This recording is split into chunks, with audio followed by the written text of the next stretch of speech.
ቅዱሳን ስዕላት አውደ ርዕይ ለአምስተኛ ጊዜ ነው የሚከናወነው። ለአምስተኛ ጊዜ ስናስመርቅ ነው ማለት ነው። በአጠቃላይ እስካሁን ለ185 ተማሪዎችን ማለትም ሰዓሊያንን አስመርቀናል። ስለዚህ በዚህ አምስተኛ ዙር ደግሞ 55 ተማሪዎችን እያስመረቅን እንገኛለን። በየዓመቱ እንደዚህ አይነት አውደ ርዕይ ስናዘጋጅ ተማሪዎች የምርቃት መርሃ ግብሩና የአውደ ርዕዩን ርዕስ ይመርጣሉ። በዚህ ዓመት የተመረጠው ርዕስ ቀዳሚት ጥበብ የሚለው ነው። ስለዚህ በተማሪዎች ይሁንታ ይሄ የጥበብ ስራዎች የቤተክርስቲያናችን አበይት ጥበብ ከሚባሉት ውስጥ አንዱ የቅዱሳን ስዕላት ጥበብ ነው። ስለዚህ ትውፊቱን የጠበቁ የአባቶቻችን ጥበብ የምናሳይበት አውደ ርዕይ ስለሆነ ቀዳሚት ጥበብ ብለን ሰይመናል ማለት ነው።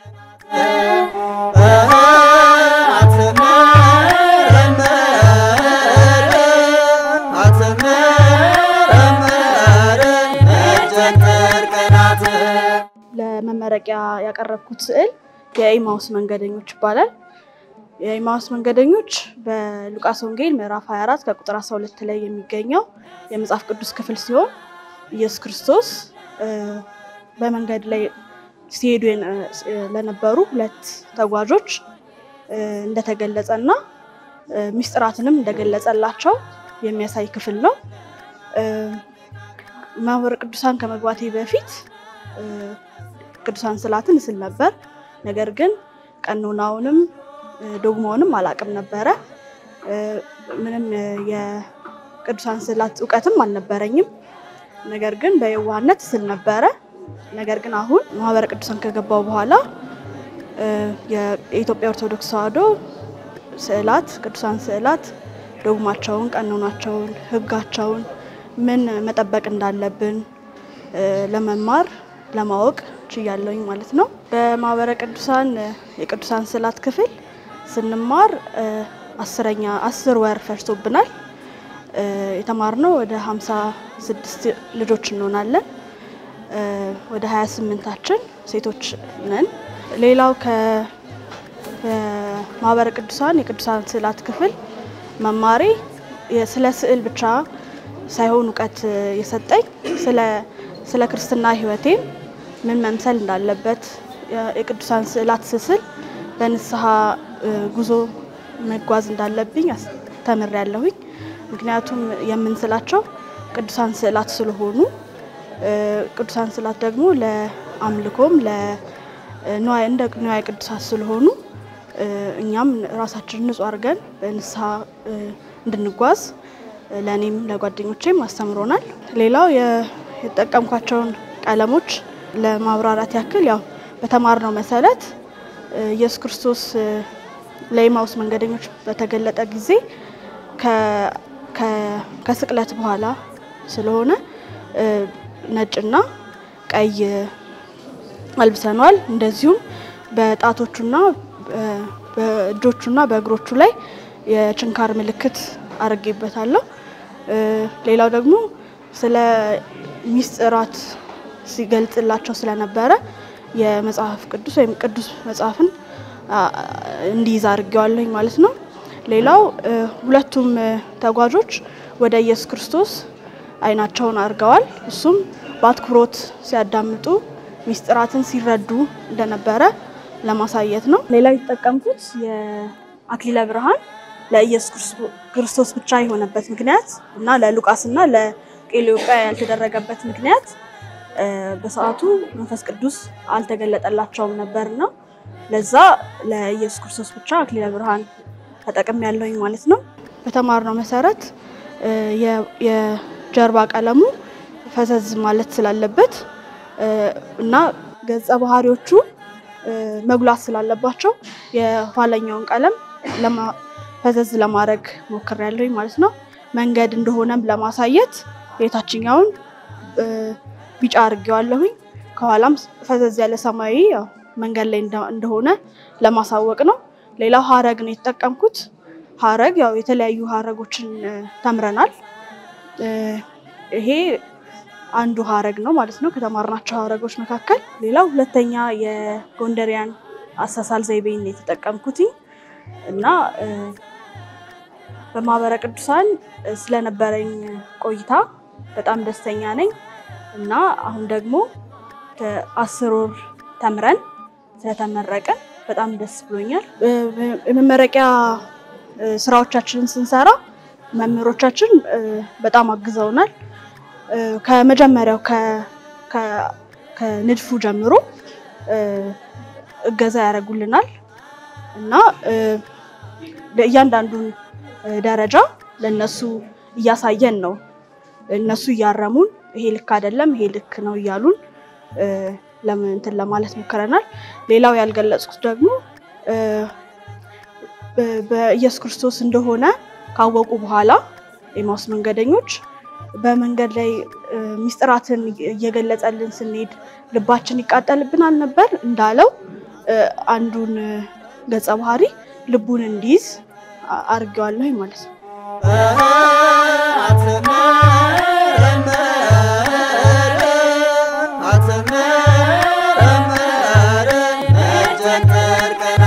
እዚህ ጋር የሳልኩት መቅደላዊት ማርያም ነው መቅደላዊት ማርያም ለኛ ለወጣቶች በጣም ያስተምራልና ታሪኳ እና ያንን ተከትዬ ነው ያንን ታሪኳን ተከትዬ ነውና የጻፍኩት ታሪኳ ብዙ ጊዜ እንሰማለን በወንጌልም በቤተክርስቲያንም ይነገራልና ብዙ ጊዜ በማቴዎስ ምዕራፍ 26 ላይ ተገልጿል በሰፊው ማለት ነው እና ሊቁ ዮሐንስ አፈወርቅም ስለሷ ጽፏል ማለት ነው እና መቅደላዊት ማርያም የተመለሰችበት መንገድ ከለታት አንድ ቀን ራሷን በመስተውት ፊት ለፊት ታይና ለአንድ ሰዓታት ያክል ራሷን በመስተውት ፊት ለፊት ታይና ይሄ ሰውነት ይሄ ውበት እንደሚረግፍ እንደሚጠፋ ታይና ወደ ስለ ኢየሱስ ክርስቶስ ሰማ ነበርና ወደ ጌታችን ወደ መድኃኒታችን ኢየሱስ ክርስቶስ ያላትን ንብረት ሁሉ አሽጣ ወደ ጌታችን መድኃኒታችን ኢየሱስ ክርስቶስ ለመሄድ ተወስናለች ማለት ነው እና ያላትን ንብረት ሁሉ በመሸጥ ውድ የሆነ ሽቶ ገዝታ ወደ ጌታችን ወደ መድኃኒታችን ኢየሱስ ክርስቶስ ሄዳለች ማለት ነው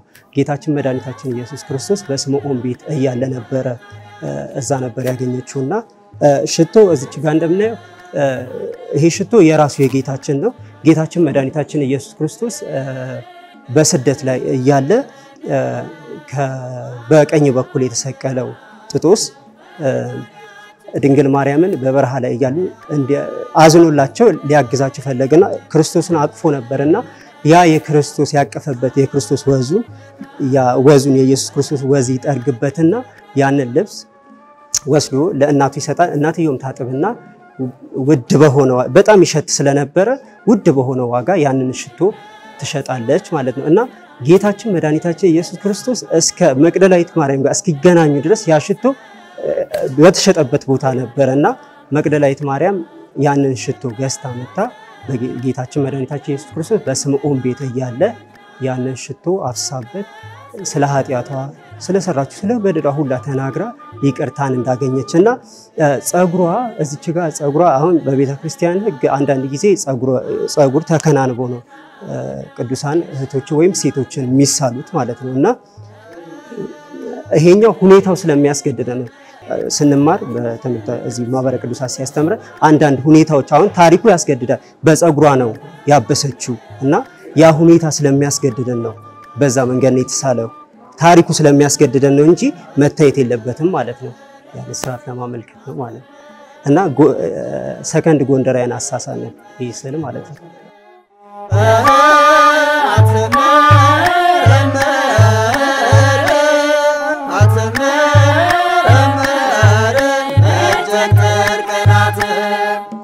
ቆይታችን በጣም ደስ ይል ነበር እና እያንዳንዱ ነገር መማር ደስ ይላል ሁሌ የሆነ ነገር አሁን በቤተክርስቲያኖቻችን የትኛውም ነገር ቀለል አድርገን ነው የምናየውና ምን አይነት ስዕል እንደምንጠቀም በቤተክርስቲያን ውስጥ ሁላችን በቤታችን በጸሎት ቤት ራሱ ምን ተጠቀማቸውን ስዕሎች አናቁምና ይሄን ነገር አሳውቁናል። አባቶቻችን ከምን ጀምሮ ተነስተው እዚህ ስዕልን እንዳደረሱ ያ ነገር እና ትውፊቱን የጠበቀ መሆኑ እያንዳንዱ ነገር በዛ መንገድ ነው ተምረን እዚህ የደረስነውና ደስተኛ ነኝ በመማሬ ቅዱሳን ስዕላትን ማለት ነው።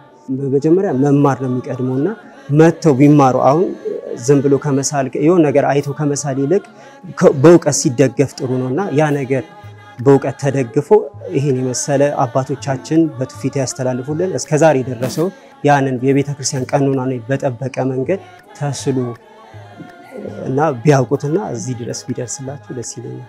እሺ ማመሰግነው በመጀመሪያ እግዚአብሔርን አመሰግናለሁ። ቤተሰቦቼንም አመሰግናለሁ። ጓደኞቼን፣ ዘመዶቼን ሁሉንም አመሰግናለሁ እና መምህራኖቼን በጣም ማመስገን እፈልጋለሁ።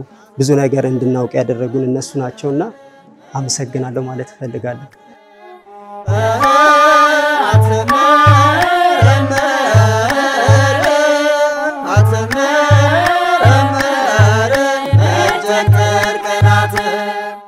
የመማር ማስተማር ሂደቱ በአጠቃላይ ለ10 ወራት ጊዜ ውስጥ ነው ይህን ስልጠና የሰጠነው።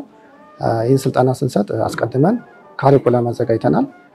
ስለዚህ ተማሪዎች በ10 ወር ጊዜ ውስጥ የንድፈ ሐሳብ ትምህርቶችን ስለ ቅዱሳን ስዕላት የንድፈ ሐሳብ ወይንም የጽንሰ ሐሳብ ትምህርቶችን በአግባቡ ተከታትሏል። በተለይም ስለ ኢትዮጵያ ኦርቶዶክስ ተዋሕዶ ቤተክርስቲያን የቅዱሳን ስዕላት አሳሳል ጥበብ በሰፊው ተምረዋል፣ አውቀዋል። ሌላው ደግሞ ዋነኛው የተግባር ትምህርት ነው። የተግባር ትምህርቱ ላይ ከስዕል ጥበብ ቤዚክ አርት ጀምሮ እስከ ቤተክርስቲያናችን አሳሳል ጥበብ በሰፊው ነው የተመለከቱት። ስለዚህ በቅዱሳን ስዕላት እንዴት ይሳላሉ፣ መሳል ሲሳሉ እንዴት ጥንቃቄ መደረግ አለበት፣ የንድፍ አሳሳል ምን ይመስላል፣ የቀለም ቅብ ምን ይመስላል የሚለውን በሙሉ ቤተክርስቲያናችን ደግሞ ቅዱሳን ስዕላትን ስትሰራ በምን አይነት መልኩ አባቶቻችን ይጠቀሙ የነበሩት ቀደምት ትውፊቶች ምን ይመስላሉ የሚለውን በተግባር ትምህርቱ ላይ በሰፊው ተምረዋል ማለት ነው። ስለዚህ ተማሪዎቹ ለዚህ አውደ ርዕይ ያቀረቧቸው ስዕሎችን ብንመለከት የቤተክርስቲያናችንን አሳሳል ትውፊት የጠበቁ ቅዱሳን ስዕላትን ብቻ ነው የሳሉት ማለት ነው። ስለዚህ ስዕሉ በሚስሉበት ወይንም ትምህርቱን በሚለማመዱበት ጊዜ የተግባር መምህራን በየጊዜው የምዘና ስርዓት አለን። ስለዚህ በየጊዜው የሚሰጣቸውን የቤት ስራ ፈተና አለ። ያንን ፈተና በደንብ አልፈው ነው ለምርቃት የበቁት ነገ የምናስመርቀው ማለት ነው። ስለዚህ አጠቃላይ የጎደላቸውን ነገር በየጊዜው መምህራኖቻቸው እያሳዩ እንዲያስተካክሉ እያደረጉ እንደዚሁም ደግሞ የተሻለ ነገር እንዲሰሩ የበለጠ ያበረታቷቸው ጥሩ ስዕል እንዲሰሩ ያበቋቸው ነው የተገኙት። በተጨማሪም ደግሞ እነዚህ ሰዓሊያን መንፈሳዊ ሰዓሊያን ናቸው። ስለዚህ መንፈሳዊ ሰዓሊ ምን ማድረግ አለበት የሚለውን የቤተክርስቲያናችንን አስተምሮ ጭምር በሚገባ እንዲከታተሉ ሆነዋል ማለት ነው።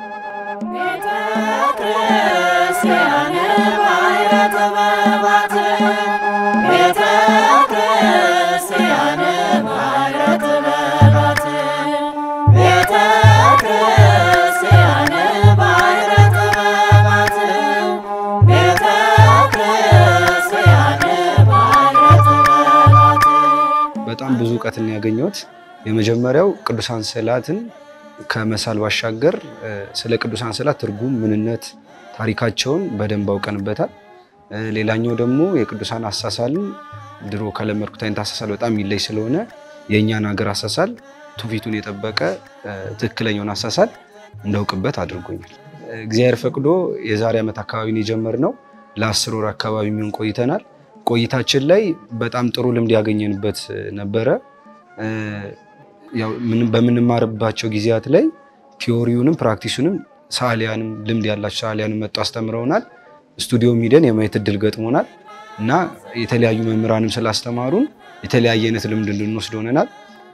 አሳይመንቶችንም ስንሰራ እየተረዳዳን በአንድነትም ለዛም ማከናወናል። ሪሰርችም ስንሰራም የተለያየ ቦታዎች ላይ እየሄድን ብዙ ልምድ አግኝተንበታል እና በጣም ጥሩና ደስ የሚል ነበር። ቀዳሚተ ጥበብ የተባለበት ምክንያት ያውኛ የተማርነው የኢትዮጵያን አሳሳል የቀደሙን ጥበብ ነው፣ የድሮውን አሳሳል የተማርነው። ስለዚህ የኛም ርዕሳችን ቀዳሚተ ጥበብ ያልንበት ምክንያት ያው አሁን ላይ ያሉት ነገሮች ሁሉ ወደ ውጪና አሁን ወደ አዲስ ነገር እየሄዱ ስለሆነ ወደ ቀደሙ ጥበባችን እንድንመለስ በማሰብ እኛም ያንን በስዕሎቻችን ለማንጸባረቅ ሞክረናል። ስለዚህ ርዕሱ ከዚህ ጋር የተገናኘ የሳልኩት ስዕል መጠሪያው ትንሽ ረዘም ይላል። ሕፃናትን ወደ እኔ ይመጡ ዘንድ አትከልክሏቸው በሚል ርዕስ ነው የሰራሁት።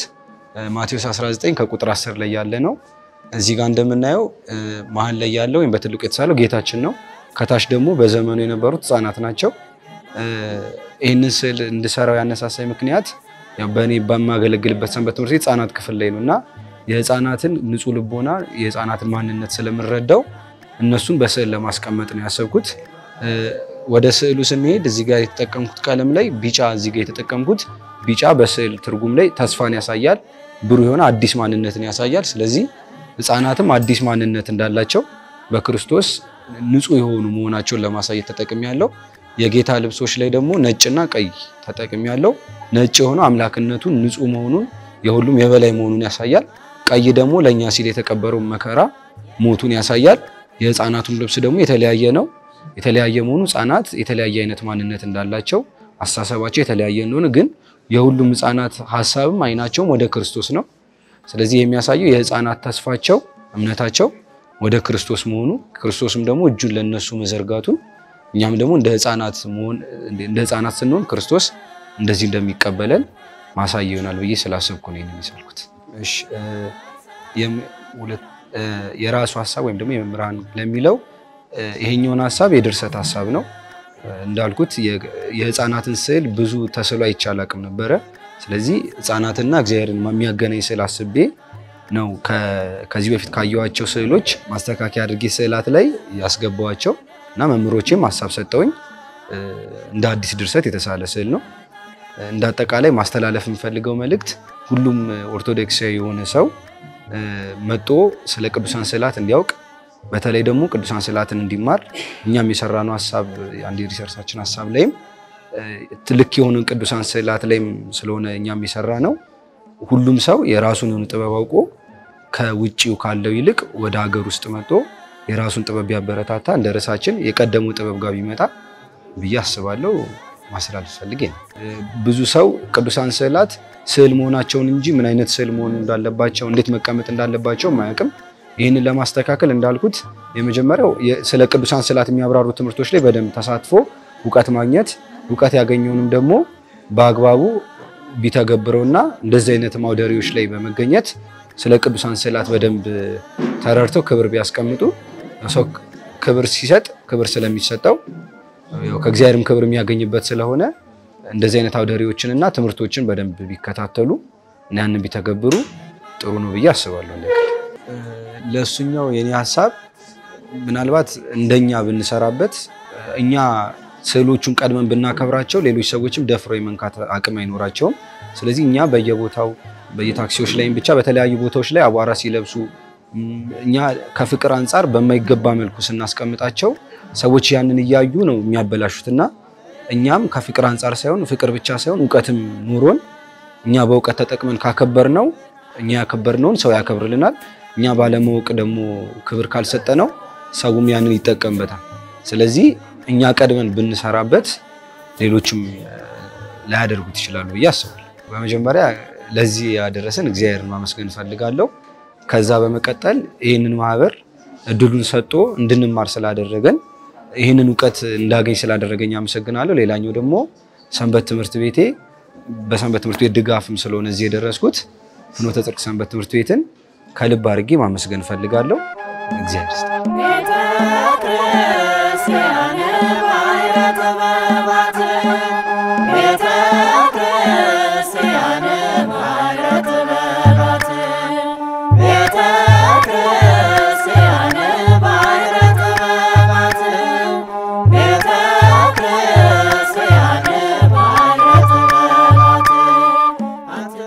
የቅዱሳን ስዕላትን ነበረ በስፋት የተማርነው።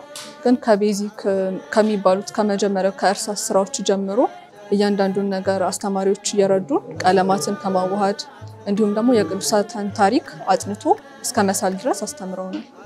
ቅዱሳት ስዕላትን ስንሰራ ያው ቅዱሳት እንደመሆናቸው መጀመሪያ በጸሎት የእግዚአብሔርን ፍቃድ መጠየቅ አለብን። እንዲሁም ደግሞ ስዕሎቹን ከመጀመራችን በፊት ስለነዛ ቅዱሳን ይበልጥ ማንበብና ታሪካቸውን መመርመር አለብን ከስንክሳር እንዲሁም ደግሞ ከገድላት ላይ በደንብ ማወቅ አለብን። መጽሐፍ ቅዱስ ላይ ያሉ ቅዱሳት ከሆኑ ደግሞ ታሪካቸውን በደንብ አንብበን የትርጉም መፋለስ እንዳይኖረው የምንሰራው ስዕል አባቶችን ጠይቀን እንዲሁም ደግሞ የምናውቃቸውን ሰዓሊያን ከዚህ ቀደም የቅዱሳን ስዕላት የሚስሉ ሰዓሊያንን ጠይቀን ማስገምገም ይኖርብናል። ለህዝብ ከማውጣታችን በፊት ያው ዶግማ የቤተክርስቲያን ዶግማና ቀኖና በስዕልም ስለሚተላለፍ ያ ነገር እንዳይፋለስ የጠለቀ እውቀት ያላቸውን ሰዎች ጠይቀን ማስገምገም አለብን። እሺ እኔ የሰራሁትኝ የቅድስት ማርያም ግብጻዊትን ስዕል ነው እና የአባ ዞሲማስን ይሄንን ስዕል የመረጥኩበት ምክንያት አንደኛ አሁን ላይ ያለን ወጣቶች በብዛት የምንፈተነው በዝሙት ጾር ነውና እናታችን ቅድስት ማርያም ግብጻዊት ደግሞ ይሄንን የዝሙት ጾር አሸንፋ ወደ ቅዱስ ቁርባን የቀረበች እናት ነችና ሁለት ነገሮችን ነው ማሳየት የፈለኩት። አንደኛ የዘመን ወጣቶች እንዴት የዝሙት ጾር እንደምንከላከል፣ ሁለተኛው ደግሞ የክርስቲያን የመጨረሻው ግብ የእግዚአብሔር መንግስት መውረስ ነውና ያ ደግሞ የሚመጣው ከቅዱስ ቁርባን በመካፈል ነው፣ ሚስጥራትን በመካፈል ነውና እሱን ለማሳየት እናታችን ቅድስት ማርያም ግብጻዊት ቅዱስ ቁርባንን ስትቀበል ከአባ ዞሲማስ እጅ እሱን ለማሳየት ነው ሞከርኩት። የሁለቱም ቅልቅል አለበት። ፊታቸው ትንሽ ረዘም ማለቱ ወደ ጎንደሪያን ይሄዳል። እንዲሁም ደግሞ የቀለም አጠቃቀሙ እንዲሁም ደግሞ የእጅና የእግራቸው ምጣኔ ደግሞ ከፊቷ ጋር እንዲሄድ ስለተደረገ የዘመናዊውን በተወሰነ መልኩ ይይዛል። ግን የኢትዮጵያ አሳሳል ዘይቤው እንዳይለቅ የተቻለኝ ሞክሬያለሁ። አው እኔ የተጠቀምኩት እሳቸው መነኮስ ናቸውና መነኮሳት ደግሞ በብዛት አንድ ወጥ ከለር ነው የሚለብሱት። ካህን ናቸው። ከምንኩስናቸው በተጨማሪ እሱን ለማሳየት ደግሞ እዚህ ጋር የካህናት አልባስ ላይ የሚገኘውን ለማስገባት ሞክሬያለሁ። እሷ ቅድስት ማርያም ግብጻዊት ልብስ አልነበራትና የእሳቸው መጎናጸፊያ ነበር የለበሰችው። ግን ህይወቷ እንደተቀየረ ለማሳየት ብዬ በሰማያዊ ከለር አድርጌዋለሁ። ወደ ሰማያዊ መንግስት እንደተመለሰች ለማሳየት ብዬ ሰማያዊ አድርጌዋለሁ። እዚህ ጋር ደግሞ የሚታየው የዮርዳኖስ ወንዝ ነው። ዮርዳኖስ በረሃ ላይ ስለነበረች እንዲሁም በረሃውን ለማሳየት ሞክሬያለሁ። እነዚህ ናቸው ስዕሉ ላይ የተጠቀምኳቸው ቀለማት። ቅዱሳን ስዕላትን ከመምህራን እዚህ መጥተው ቢማሩ የተሻለ ነው ብዬ አስባለሁ። ምክንያቱም እውቀቱ ቢኖራቸውም የመሳሉ እንትን ቢኖራቸውም የኢትዮጵያ ኦርቶዶክስ ተዋሕዶ ቤተክርስቲያን የቀለም አጠቃቀሟን ያሳሳል ዘይቤዋን በይበልጥ የሚያውቁት እዚህ ካሉ መምህራን ነውና መጥተው ቢማሩና ችሎታቸውን ቢያዳብሩ የተሻለ ነው ብዬ አስባለሁ። በመጀመሪያ ለዚህ ሰዓት ያደረሰን እግዚአብሔር ይመስገን። በመቀጠል ደግሞ የመላው የማህበረ ቅዱሳን መምህራን የስነ ጥበብ ክፍል መምህራንና እየተከታተሉ የነበሩ አስተማሪዎች ነበሩ። እነሱን ማመስገን ፈልጋለሁ።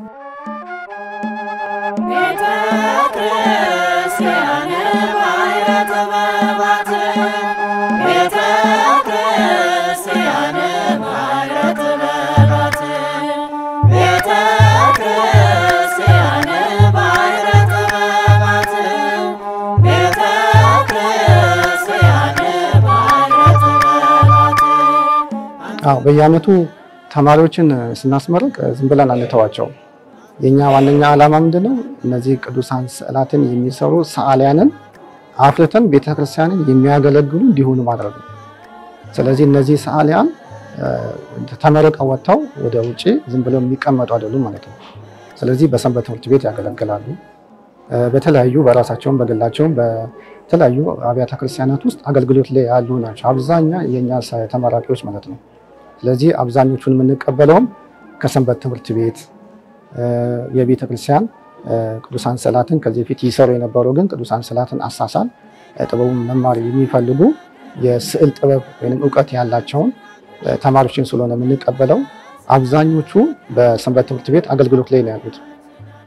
በተለይም እኛም እንደገፋቸዋለን። የስዕል ትምህርት ሁሉ ከፍተው እያስተማሩ ያሉ የኛ ተመራቂ ተማሪዎች አሉ። በተጨማሪም ደግሞ ቅዱሳን ስዕላትን በመስራት ደብራቸውን ቤተክርስቲያንን እያገለገሉ ያሉ አሉ። በተጨማሪ ደግሞ እንደ ስነ ስዕል ክፍል እነዚህ ተመራቂ ተማሪዎችን የምናሳትፍበት የራሱን የቻለ የአገልግሎት ዘርፍ አለ። የስነ ስዕል ክፍል አለ። የስነ ስዕል ክፍል ምንድነው የሚያደርገው?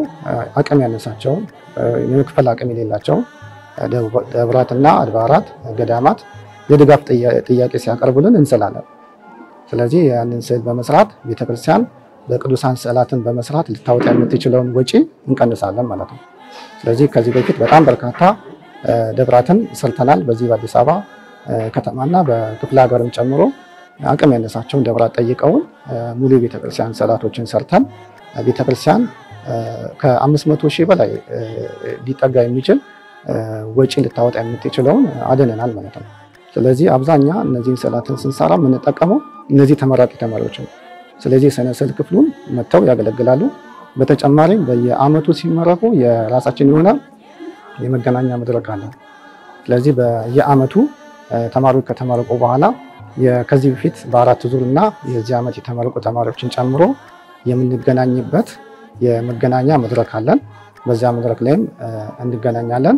በተጨማሪም ደግሞ ስነ ስዕል ክፍሉም በአባልነት መዝግቦ በአገልግሎት ውስጥ እንዲሳተፉ እያደረገ ይገኛል ማለት ነው። ስለዚህ በብዛት እኛ የምናሰልጠናቸው ተመራቂ ተማሪዎች ቤተክርስቲያንን ሊያገለግሉ የሚችሉ እና እያገለግሉ ያሉ ናቸው ማለት ነው።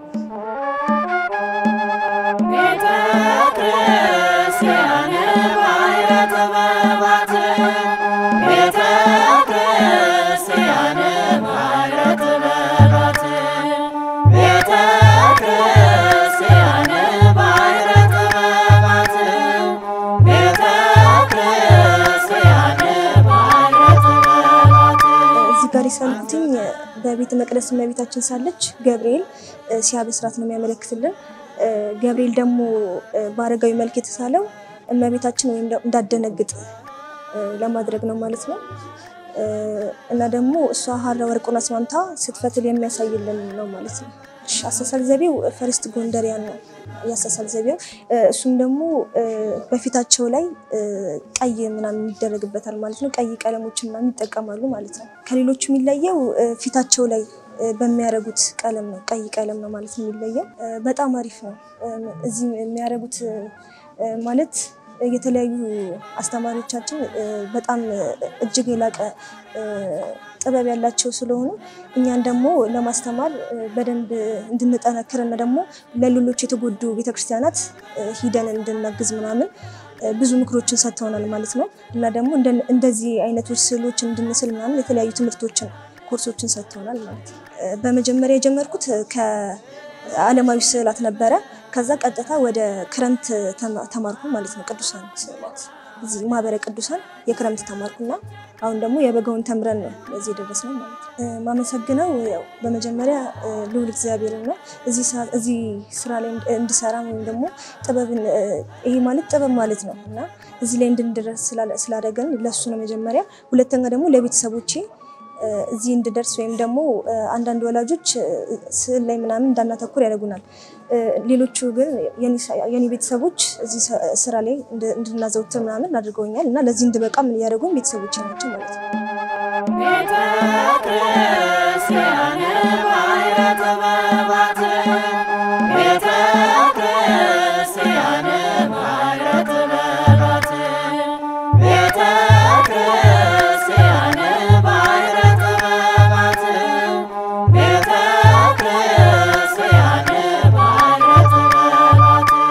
ቆይታችን በጣም አሪፍ ነበረ።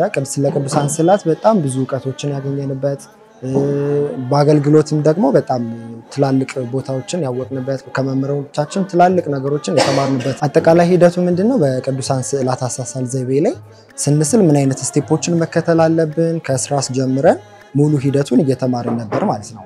ስራሶቹን እንደጨረስን ደግሞ ስኬች ስናደርግ ድርሰት አቀማመጦቻቸው ቅዱሳን ስዕላት ምን ይመስላሉ የሚሉትን በደንብ በተለይ ደግሞ ጥንት የነበሩት የቅዱሳን ስዕላት አሳሳል ዘይቤዎች የመጀመሪያው ጎንደራን ያሳሳል ዘይቤ፣ ሁለተኛው ጎንደራን ያሳሳል ዘይቤ ምን አይነት ልዩነቶች አላቸው የሚለውን በስፋት እንዲሁም ደግሞ ከሳሊያን ራሱ ምን ይጠበቃል፣ በመንፈሳዊ ሕይወት እንዴት ነው መኖር ያለብን፣ ኢቭን ከሚስጥራት እየተካፈልን መሳል እንዳለብን ከዛ አንፃር በጣም ትላልቅ ዕውቀቶችን ያገኘን ነው የመጣ ነው ማለት ነው። እኔ ሳልኩት መመረቂያ ስራዬ እንግዲህ በ18ኛው መቶ ክፍለ ዘመን በሁለተኛው ጎንደራን አሳሳል ዘይቤ የተሳለ ስዕል ነው ማለት ነው። እሱን መሰረት በማድረግ በብራና ላይ የተሳለ ስዕል ነው የምንመለከተው። ስዕሉ እንደምንመለከተው የእመቤታችን የደብረ ምጥማቅ ስዕል ነው ማለት ነው።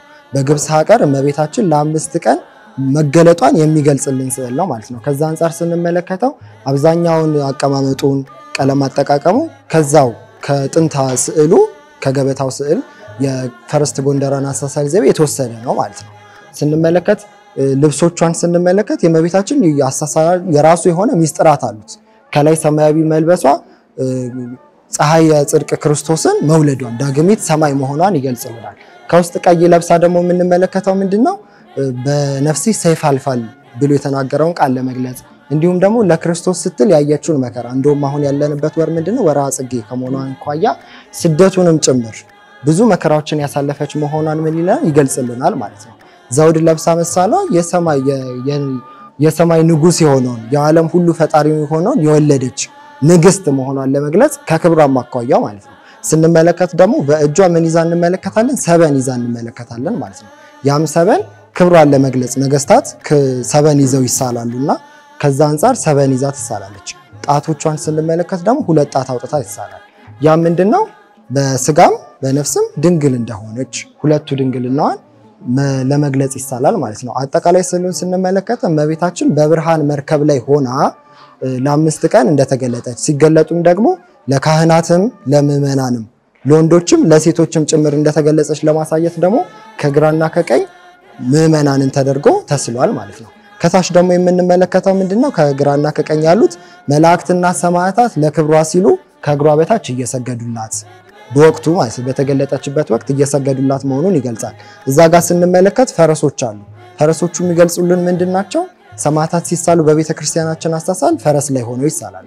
ኢቭን ፈረስ ላይ መሆናቸው ብቻ ሳይሆን የፈረሶቹ ቀለማት ራሱ የሰማዕታቱን ይገልጽልናል ማለት ነው። ነጭ ፈረስ የሚሳለው ቅዱስ ጊዮርጊስ በነጭ ፈረስ ተቀምጦ ቅዱስ ጊዮርጊስ ይሳላል። በጥቁር ፈረስ ደግሞ ሰማዕቱ ቅዱስ መርቆሪዎስ በጥቁር ፈረስ ላይ ሆኖ ይሳላል። በቡኒ ፈረስ ደግሞ አጼ ገላውዲዮስ ሰማዕቱ አጼ ገላውዲዮስ በቡኒ ፈረስ ሆኖ ይሳላሉ ማለት ነው። ስለዚህ እነኚህ ሰማዕታት ለእመቤታችን ሲሉ ምን ይላሉ?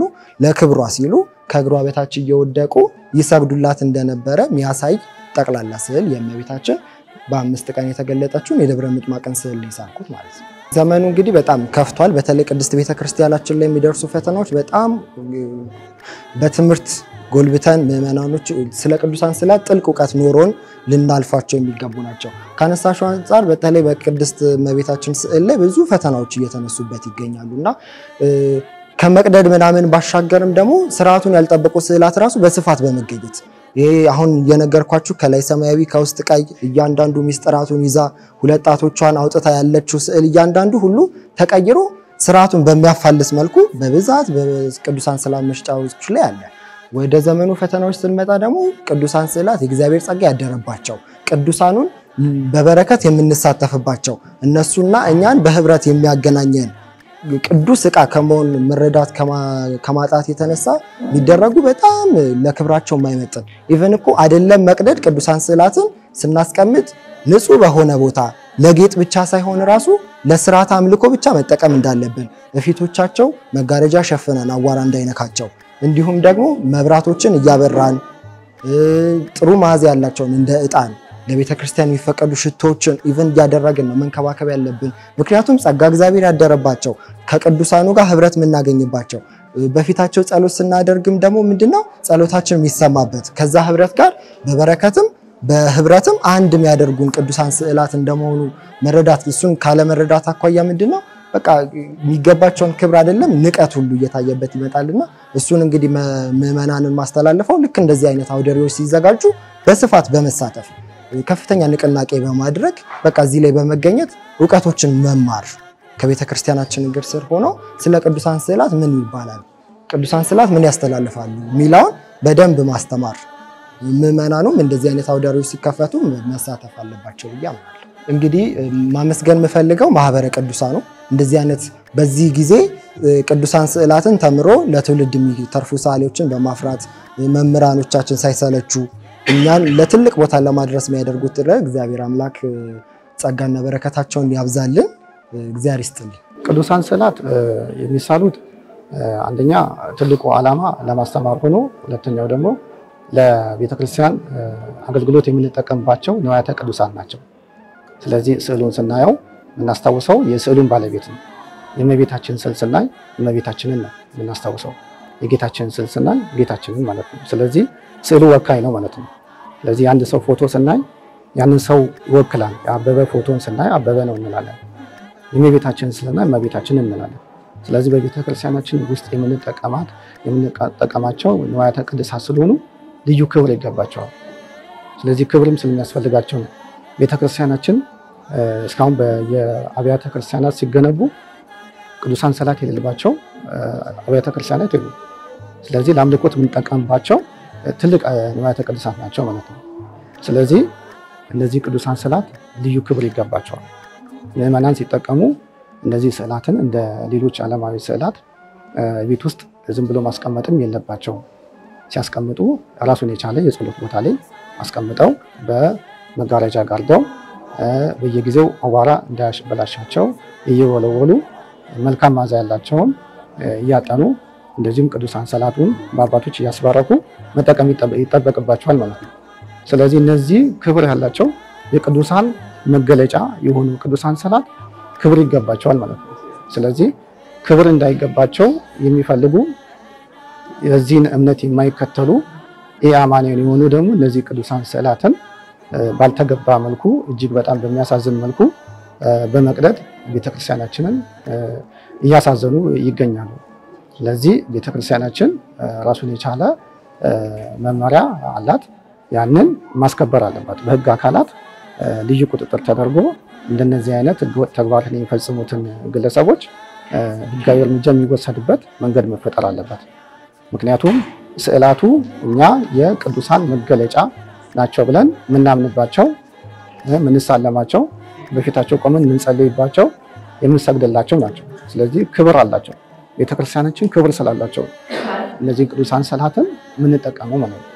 ስለዚህ ባልተገባ መልኩ እነዚህ ስዕላትን ባልባሌ መልኩ መጠቀሙን ቤተክርስቲያናችን ልዩ ጥብቅ ክትትል ማድረግ አለባት። የሚቀዱ እግዚአብሔር ልቦና ይስጣቸው ነው የምንለው። በእውነቱ በቅዱሳኑ ላይ ያላቸውን ጥላቻ ነው የሚያሳየው።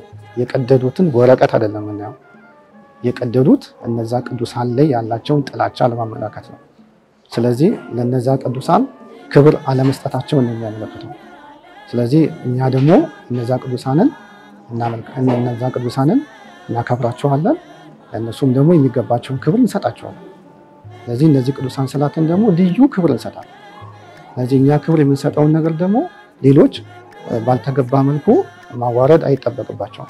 ስለዚህ ይሄ የቤተ ክርስቲያናችን ትልቅ የቤት ስራ ነው የሚሆነው ማለት ነው። ቅዱሳን ስዕላትን በአግባቡ እንዲከበር የማድረግ ማለት ነው።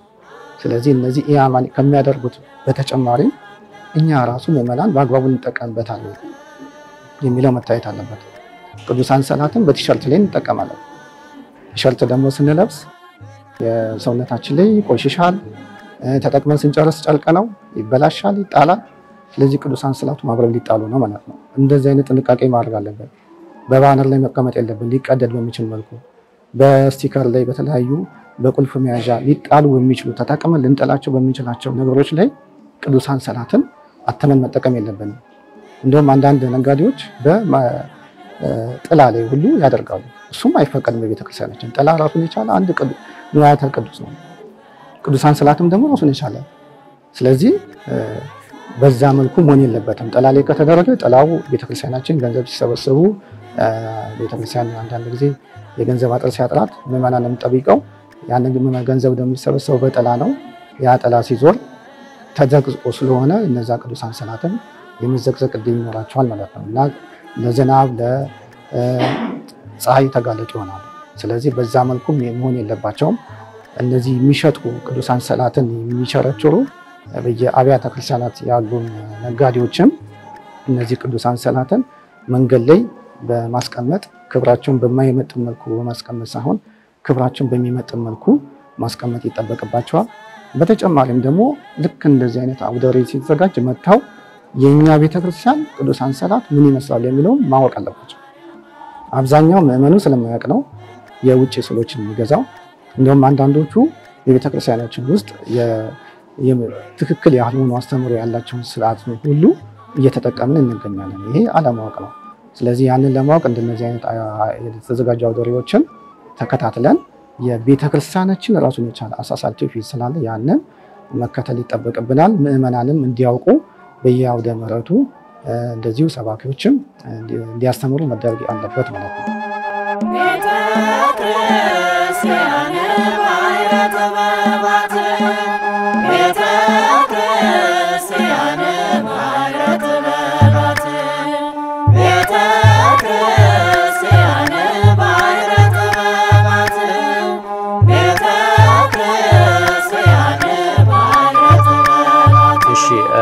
በዚህ ትምህርት ቤት ውስጥ መጀመሪያ ስንገባ ብዙ ጠለቅ ያለ እውቀት የለንም ነበረ። ብዙዎቻችን በስዕል ተፈትነን ገባንና መጀመሪያ የአርት የኖርማል ንድፍ ሐሳብ በስራስ ተማረን እንዴት መሳል እንዳለብን እንዴት ስኬች ማድረግ እንዳለብን ከዛ በኋላ የቅዱሳን ስዕላት በስዕል በስራስ የሚባለውን ተማረን ከዛም የቀለም ቅብ ውስጥ እንዴት ቀለም መቀባት እንደሚቻል እንዴት ነው ማዋሃድ የሚቻለው ስናዋሃድስ ምን አይነት ቀለሞች እንደምናገኝ በተወሰነ በሰፊው አየንና የቅዱሳን ስዕል ደግሞ በቀለም ምን ይመስላል የሚባለውን ነገር እሱን አሳዩን እኛም ተማርን በመጨረሻም እንደ ፕሮጀክት ተሰጠንና የቅዱሳን ስዕሎችን ሙሉ ስዕል አንድ ገጽ ስለን አስረከብን ተጨማሪ ይሄን ከመስራት ተጨማሪ የጽሁፍ ትምህርት አለው እግረ መንገዱን ስለ ቅዱሳን ስዕል ትምህርት ስለ ሃይማኖት ትምህርት እንዴት ቅዱሳን ስዕላትን መሳል እንዳለብን ታሪኩን አመጣጡን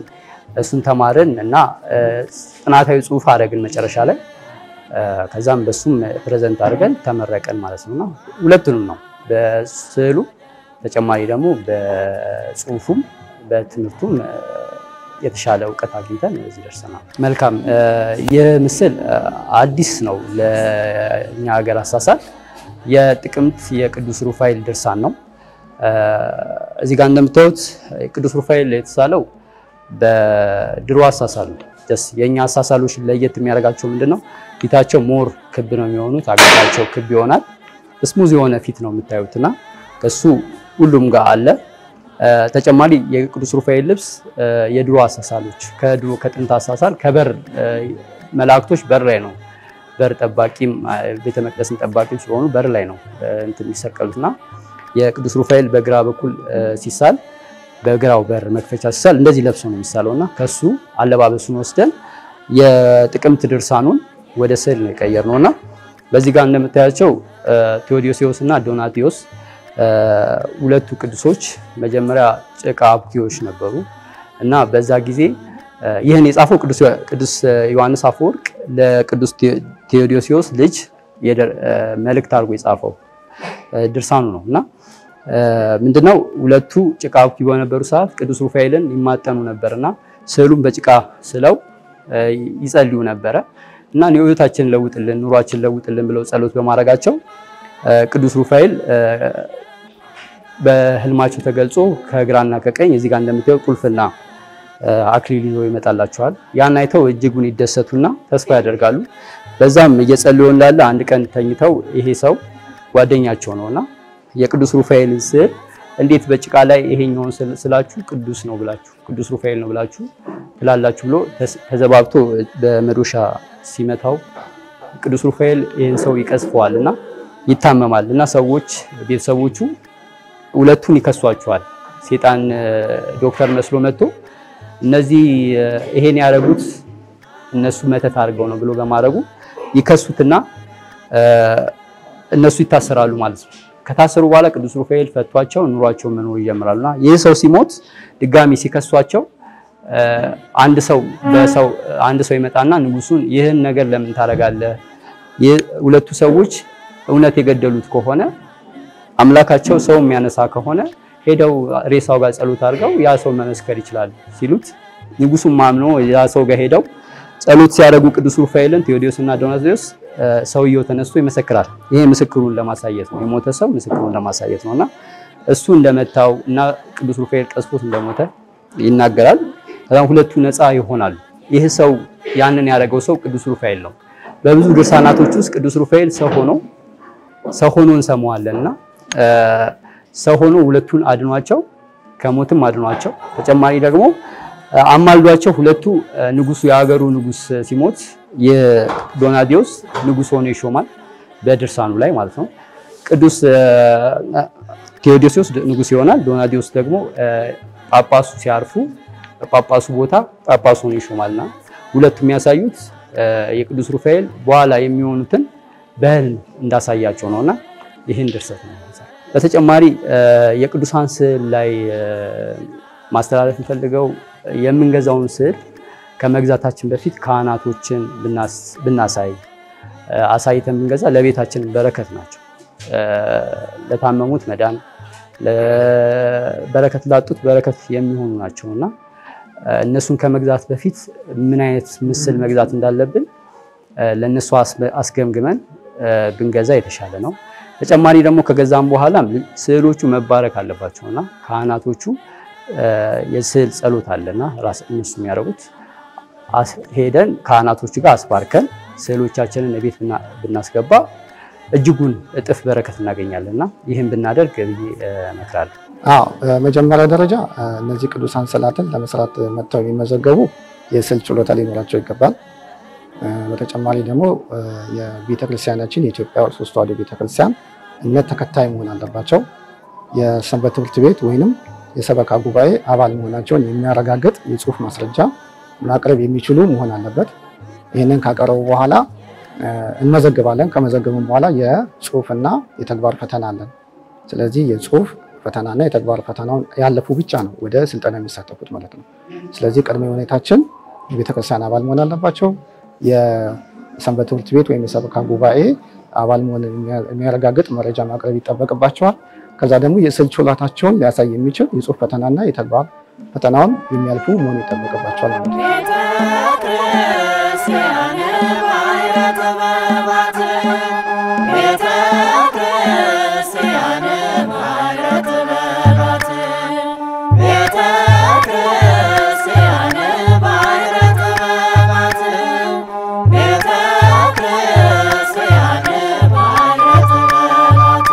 ሉቃስን የሳልኩት በቅዱስ ሉቃስ ዘላሃም በሚባል አገላለጽ የሚገለጽበት እንትን ነውና ቅዱስ ሉቃስ ለምን በላም ይመሰላል ብለን ከጠየቅን አራት ወንጌላውያኖች የራሳቸው እንትን አላቸው የሚመሰሉበት።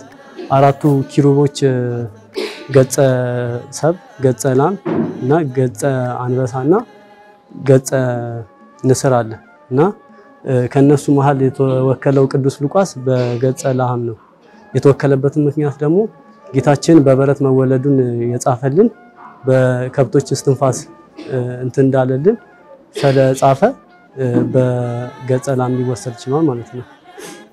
ቤተክርስቲያናችን ቅዱሳን ስዕላትን ከምን ተነስታ ትስላለች ብለን ካሰብን የተጻፉ ድርሳናትን ያ ቅዱስ አዲስ ድርሰት የሆነ ሊሳል የተፈለገው ያ ቅዱስ የሰራቸውን ገድል ታምራቶች ያደረጋቸውን እነዛን በማንበብ አዲስ ድርሰት ይደረሳል ማለት ነው።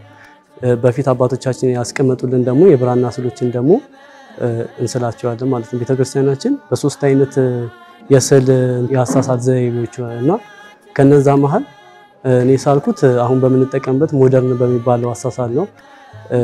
ከዛ በፊት ግን አሁን በብራና ላይ የተሳሉ ስዕሎችን የምናገኛቸው ፈርስት ጎንደራውያን አሳሳል አለ፣ ሰከንድ ጎንደራውያን አሳሳል አሉና ከነሱ እንትን ይሄኛው ደግሞ ለየት የሚያደርገው ደግሞ አሁን የዘመናችንን እንትን ያለውን ተደርጎ የተሳለ ስዕል ብራናን ለመስዋዕትነት ስለሚጠቀሙ ስለነበር ነው። መስዋዕትን ሲያቀርቡ አባቶቻችን ከእንስሳት ነበርና መስዋዕትን ሲሰሩ የነበረው እና አንድ ከእጽዋት ነው እና እጽዋትን ለቀለም ይጠቀሙት ነበረ። ብራና ደግሞ ቆዳ እንደመሆኑ መጠን ከእንስሳት ቆዳ ለስዕል መስዋዕት ይሆን ዘንድ አብረው ያቀርባሉ ማለት ነው። ቅዱሳን ስዕላትን በማክበራችንና ቤታችን በማድረጋችን የምንጠቀማቸው ጥቅሞች ብዙ ጥቅሞች አሉ። ከነዛ መሃል ደግሞ የቅድስት አፎሚያን የሰኔ 12 ድርሳን ከተመለከትን ቅድስት አፎሚያ የቅዱስ ሚካኤል ስዕል በቤቷ ስለነበረ ሰይጣን ሊፈትናት በመጣ ጊዜ ስላድነው ይዛበት ስትወጣ እንደ ጉም ተኖ እንደጠፋ አንድ ምስክር ነው ማለት ነው። ቅዱስ ሉቃስ ደግሞ ሌላ የሚገለጽበት ነገር መድኃኒት ቀማሚ እንደነበረ መጽሐፍ ይነግረናል።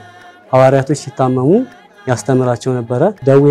ስጋዊ ደዌ የነበረባቸውን በሕክምና ይሰጣቸው ነበረ። የነፍስ በሽታ የነበረባቸውን ደግሞ ኑፋቄ ትምህርት የነበረባቸውን ደግሞ በማስተማር ደግሞ ሌላ ሕክምና ይሰጥ ነበርና የተወለደው ደግሞ በመጀመሪያው መቶ ክፍለ ዘመን በጌታችን በተወደደች በጌታችን ዓመት ሲሆን ጌታችን ካስተማራቸው ጌታችን 40 ቀን 40 ሌሊት ጾሙ በገዳመ ቆሮንቶስ ከተፈተነ በኋላ ማስተማር ሲጀምር ከተከተሉት 5 ገበያ ህዝብ መሃል አንዱ ቅዱስ ሉቃስ ነው ማለት ነው። ከ72ቱ አርድእት መሃል ደግሞ እንዲመደብ ሆኗል ማለት ነው። ብዙ የተለመደው እንዴት ነው ቅዱሳት ስዕላትን ለምን ዓላማ እናውላቸዋለን ካልን የሆነ ቤታችን ላይ ባዶ ቦታ ካለ እንደ ማስጌጫነት ነው እንጂ ጸሎትን ስናደርግ ሊሰሙን ይችላሉ። ሐሳባችን እንዳይሰረቅ ቅዱሳት ስዕላት ለኛ ይጠቅሙናል ብለን አልነበረም የምንጠቀማቸው። ከዛ መሃል አንዱ ምን ይሄን ስለነበርኩኝ ነው። ትምህርትን ከወሰድን በኋላ ግን ቅዱሳት ስዕላት ምን አይነት ትርጓሜ አላቸው፣ አሁን በዘመናችን ደግሞ የሚደርስባቸው እንትን አለ በእመቤታችን ስለ ዙሪያ ጉዳይ ላይ ማለት ነው። እመቤታችንንና ቅዱሳን መላእክትን ጻድቃንን ትኩረት ያደረገ ጥቃት የሚደርስባቸው ነገር አለ። የሱ ይሄ ሁሉ ጥቃት እንዲደርስ ካደረግን ሰዎች መሃል እኛ ለምንሰጠው ክብር ነው። እኛ ለዛ ስል ጸሎት ቤት አዘጋጅተንለት አክብረን ነው የምናስቀምጠው። እና ደግሞ ምን አይነት ስዕላቶች ምን አይነት ትርጉም አላቸው፣ ይሄኛው ስዕል ከየት ነው የመጣው፣ የአባቶቻችንን ትውፊቱን ጠብቋል አልጠበቀም የሚለውን አጣርቶ ህዝበ ምዕመናን ንስሐ አባቱን ይዞ ቢገዛ ስላዱ ነው ሞር እንትን ልንል እንችላለን ማለት ነው። ክብር ሊኖራቸው ይችላል። ከሌላ ቤተክርስቲያን የኛ እንትን ስዕል የሚለይበት አሁን ከአታ ቤተክርስቲያኖች የምንለይበት አሳሳል ስልት አለ።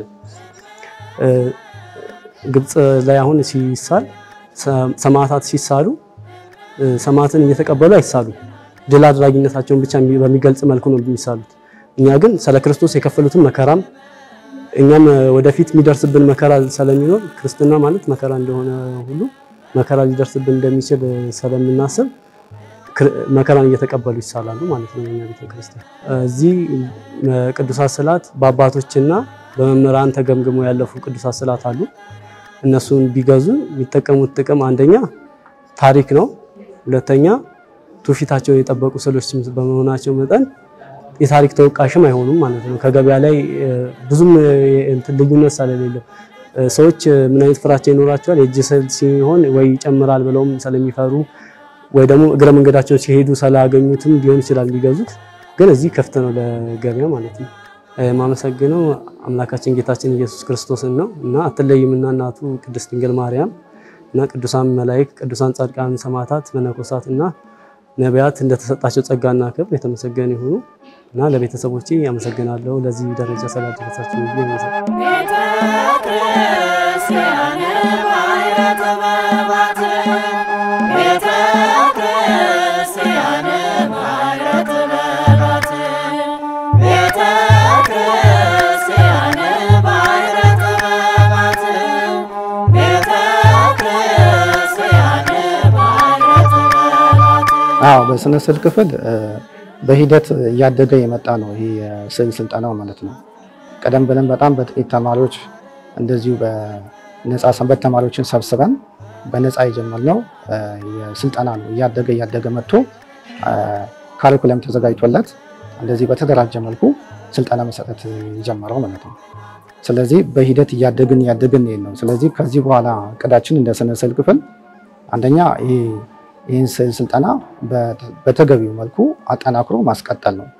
የሚሰጠበትን ጊዜ ከፍ በማድረግ እንደዚሁም የማሰልጠኛ ቦታዎችን ደግሞ በተለያየ ቦታ በማድረግ ለሁሉም ተደራሽ እንዲሆን ለማድረግ አስበናል። ከዛ በተጨማሪ ደግሞ አሁን በዘመናችን በተለያዩ ትላልቅ ደብራት ላይ ቅዱሳን ስዕላት በሞዛይክ ነው የሚሰሩት። አሁን በሸራ በብራና በግድግዳ ላይ የሚሳሉ ስዕሎች አሉ፣ ከዚህ በፊት አባቶቻችን የሚሰሩት ማለት ነው። አሁን ግን ዘመኑ ያመጣቸው አዳዲስ የስዕል ጥበቦች አሉ። ስለዚህ በግራፊክስ በሞዛይክ እንደነዚህ አይነት ስዕል ጥበቦችን ለማስተማር እቅድ አለን። መምህራኖችን አስተባብረን በግራፊክስ በአኒሜሽን ስራዎች ለምሳሌ መጽሐፍት ላይ የተለያዩ ጽሁፎች ላይ እንደነዚህ ቅዱሳን ስዕላትን በቪዲዮ ስራዎች ላይ እነዚህን በቅዱሳን ስዕላት በምን አይነት መልኩ ይሰራሉ የሚለውን ስልጠና ውስጥ ለማካተት አሳባለን። በተጨማሪም ደግሞ የሞዛይክ ስራም ለማሰልጠን አሳባለን ማለት ነው። በተጨማሪም ደግሞ ለሌሎች ተደራሽ የሚሆኑበትን መንገድ እያመቻቸን ያለ ነው። በተለያዩ ቦታዎች ማሰልጠኛ ቦታዎችን ከፍተን ለማሰልጠን ማለት ነው። እንደዚሁም አሁን ለአዋቂዎች ከምንሰጠው በተጨማሪ ለህፃናትም በየጊዜው እንሰጣለን።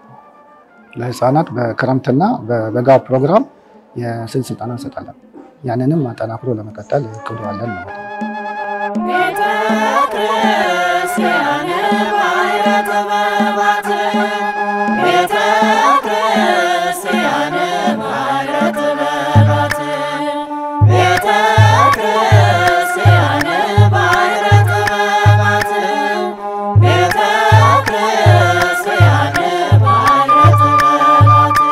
የምናደርገው ምንድነው እነዚህ ስዕላት ለእይታ ካቀረብን በኋላ ምዕመናን በግዢ የሚፈልጉ ካሉ እንዲገዙ እናደርጋለን።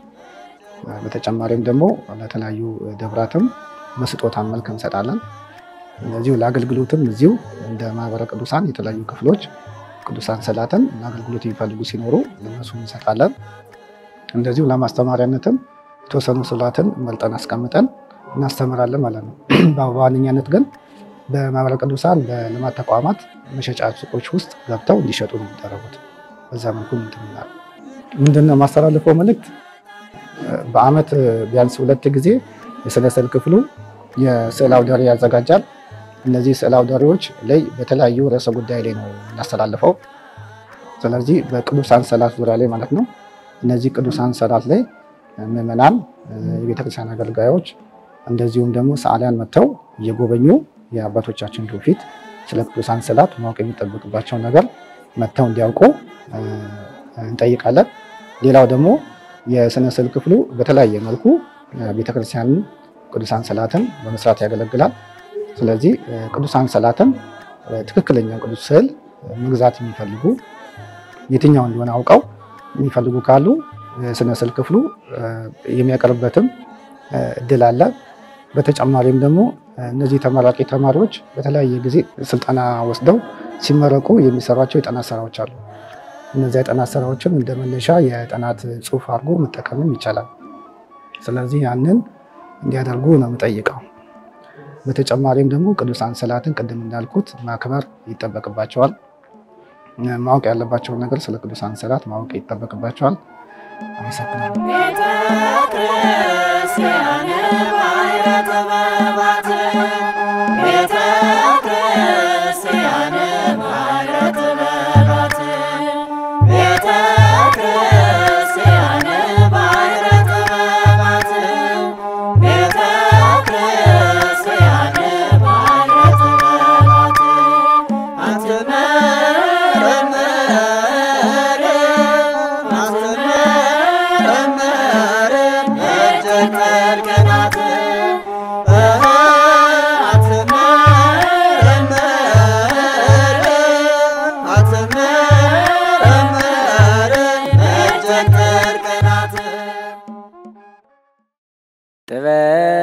ጥበብሰ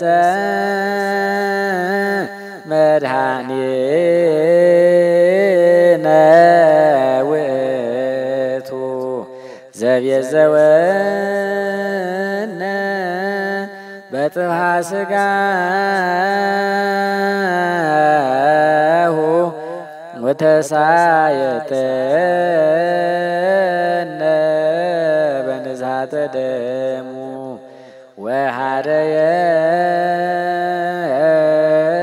ወሃደየነ